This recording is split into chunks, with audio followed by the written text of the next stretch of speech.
Praise the Lord. ஆண்டவருக்கு மகிமை உண்டாவதாக. தேவனாலே கூடாத காரியம் ஒன்றும் இல்லை என்று லூக்கா எழுதின சுவிசேஷ புஸ்தகம் 1 அதிகாரம் 37வது வசனத்தில் நாம் வாசிக்கிறோம். இந்த வேத வாத்தியத்தை ஆண்டவர் இந்த பகுதியில் எழுதும்போது 2 சம்பவத்தை அங்கே எழுதுகிறார். ஒன்று, சகரியா எலிசபெத் வயதானவர்கள், அவர்களுக்கு ஆண்டவர் சொல்கிறார் உங்களுக்கு ஒரு குழந்தை பிறக்கும் என்று. வயதான பிறகு எப்படி குழந்தை பிறக்கும் என்று சகரியா ஆண்டவரிடத்தில் பார்த்து கேட்குறான். ஆண்டவரே, எங்களுக்கு ரொம்ப வயதாச்சு, இது நடக்குமா என்று.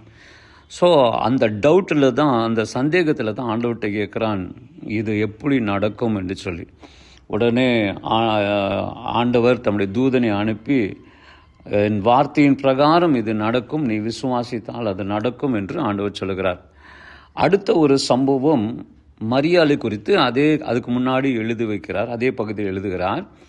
மரியாள் இன்னமும் திருமணம் ஆகவே இல்லை, ஆனால் திருமணம் ஆகாத அந்த மரியாளுக்கு ஒரு குழந்தை பிறக்கும் என்று சொல்லுகிறார். பாருங்கள், இந்த 2 சம்பவத்தை நீங்கள் கவனித்து பாருங்கள். ஒன்று வயதானது, வாய்ப்பே இல்லை. இன்னொன்று திருமணம் ஆகவில்லை, ஆனால் குழந்தை பிறக்கும், நடக்கவே கூடாத ஒரு காரியம். ஆனால் இந்த 2 பேருக்கும் சாத்தியமே இல்லாமல், வாய்ப்பே இல்லாமல், முடியாத ஒரு காரியத்தை தேவன் நடந்து காட்டும் என்று சொல்லிவிட்டு ஆண்டவர் சொல்கிறாரு, தேவனாலே கூடாத காரியம் ஒன்றுமே இல்லை. என் அருமையானவர்களே, உங்களுடைய வாழ்க்கையிலும் என்னுடைய வாழ்க்கையிலும் இப்படி தான் ஆண்டவர் சில நேரங்களில் வாய்ப்பே இல்லாத சூழ்நிலைகளில், முடியாது என்கிற அந்த சூழ்நிலைகளில், நடக்காது என்கிற அந்த சூழ்நிலைகளில் தேவனால் எல்லாம் கூடும், நிச்சயமாகவே நடக்கும் என்று ஆண்டவர் நமக்கு வெளிப்படுத்துகிறதை நாம் பார்க்கிறவர்களாக இருக்கிறோம். அப்படி என்று சொன்னால், இந்த நாள் கால வேளையில் ஆண்டவர் உங்களுக்கு கொடுக்கிற ஒரு காரியம், ஒரு வசனம் என்னவென்றால், வாய்ப்பில்லை என்று நீங்கள் யோசித்து கொண்டிருக்கிற எந்த காரியமோ அந்த காரியத்தை கர்த்தர் வாய்க்க பண்ணுவாராக. இது நடக்காது என்று நீங்கள் நினைக்கிற எந்த காரியத்தையும் அது நடக்கும் என்று ஆண்டவர் சொல்லுவாராக.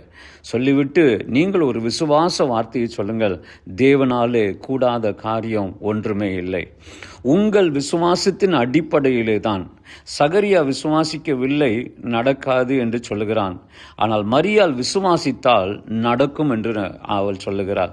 ஆகவே விசுவாசத்தின் அடிப்படையில் சொல்லுங்க, தேவனால எல்லாம் கூடும், என் வாழ்க்கையில் இன்றைக்கு நடக்கும், என்னுடைய காரியங்கள் இன்றைக்கு நடக்கும், இன்றைக்கு நான் இந்த ஆசீர்வாதத்தை பெற்றுக்கொள்வேன், தேவன் எனக்கு அதை செய்து காட்டுவார் என்கிற நம்பிக்கை எனக்கு இருக்கிறது என்று சொல்லி விசுவாச அறிக்கையை இந்த காலவிலே சொல்லுவீர்கள் என்றால் தேவனால எல்லாம் கூடும். God bless you.